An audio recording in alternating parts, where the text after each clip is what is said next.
Welcome to the Rogers Kakasungura YouTube channel. A big thank you for the support you're granting this platform. I have seen people discussing about the ongoing unrest in schools and the banning of schools. Some are condemning students and telling them you are a rogue generation that doesn't heed to instructions and correction. I have seen others unleashing their anger to teachers, claiming the teachers have failed to take responsibility. I have seen another group condemning parents and saying parents have refused to take responsibility in bringing up good, moral, or good-mannered kids. So in totality, blame is coming from every corner, but nobody is willing to face the efforts from the government. As a political analyst, I will look into various issues that might be contributing to the rise of unrest and fires in schools, and I'll try my best to be neutral and fair. First of all, this is the first time we have a high number of school unrest in Kenya's history. At the time when we are having grade 10 students, I'm not saying that the ones who are involved in the ongoing unrest of fires, get me right, don't misquote me. I haven't said it's grade 10 who are banning schools. I have said the banning of schools and unrest is coming at a time when we are having grade 10 students. There's a problem here that nobody is willing to address. I have seen lazy politicians say, let us close the schools for the kids to go home.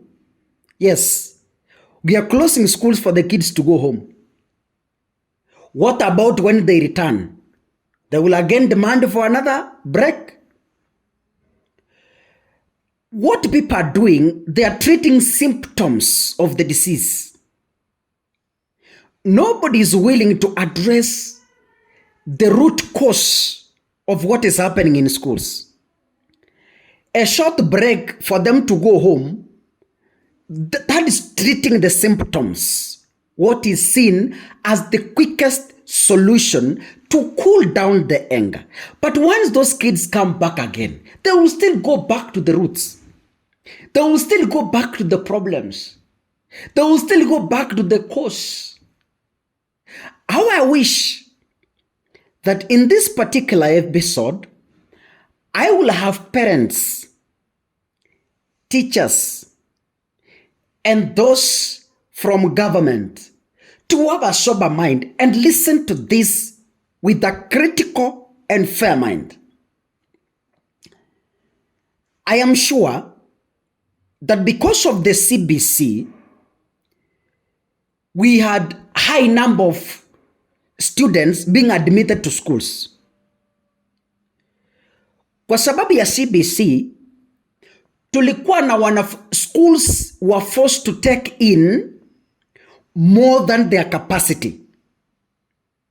So problem number one that we are supposed to treat capacity. Our children, they are subjected into very harsh environmental conditions.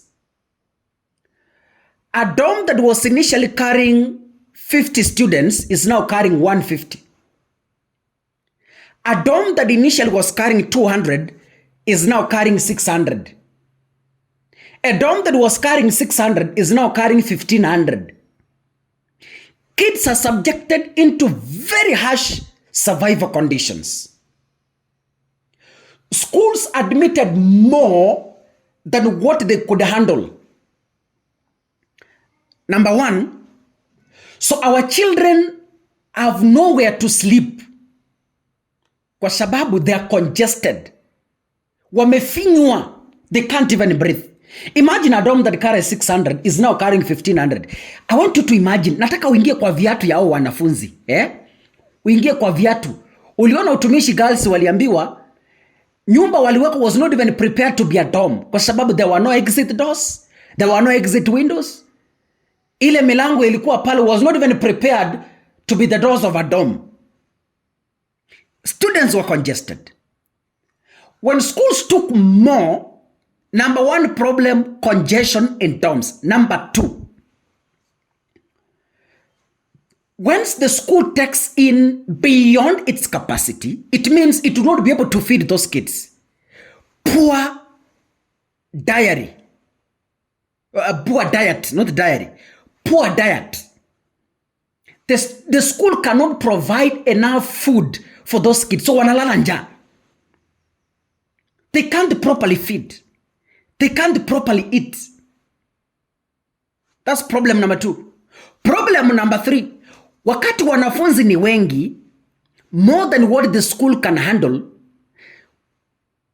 kunakuwa na kitu inaitwa poor hygiene. Kwa sababu, the school workers who were supposed to handle 600 students are now handling 1,500 students. Workers in school that were supposed to handle 2,000 students are now handling 4,000 students. And the government is not willing to sort out this mess. The government is not willing to send more capitation to decongest those congested schools. When the school takes more than its capacity, even in class, kids will congest. No fresh air. So the government and teachers are treating the symptoms without going back to the root cause of what is happening. Our wanafunzi wanapitia shida. Parents, go sit with your kids. Let them tell you what they are going through in dorms. Sit with those kids' parents. Let them tell you what they undergoing when they are feeding. Wakati wanakula, wawaeleze shida ambazo wanapitia wanapokula. Wawaeleze shida. There is not enough water. Because if the school had 600 students and it had 10 water tanks, students are now 1,500. With the same 10 water tanks, will the kids have enough water? Poor sanitation. Nobody's willing to face this. Serikali muko nao inafikiria quarantine. Serikali muko nao inafikiria vile wanakula pesa ya Amerika imekuja. Hiyo mabilioni ya pesa ya kujenga quarantine. Ndio maana unaona Ministry of Health mara iko Busia, mara iko Laikipia, mara iko wapi, ati wanataka kujenga 47 quarantine. For what? Is Apple a threat to us? Ndugu zangu wa Kenya, ni vizuri tuanze kuwa na huu mjadala tafadhali. Tuulize, kama wewe ni mzazi uko na mtoto amekuja nyumbani kutoka shule, muulize huyu mtoto maisha anayopitia ni gani katika pale shuleni. Muulize mahali analala, muulize chakula anachokikula, muulize darasani wako wangapi, muulize kwa domu wanalala wangapi. Muulize wanapoenda kuchota maji ya kuosha uniforms, je, kuna enough water? Waulize, is there clean water for drinking? Ask them, what is the hygiene in the dorms they sleep? Ask them. Utajua tuko na shida and the government is not willing to talk about it. We adopted a system when we are not prepared.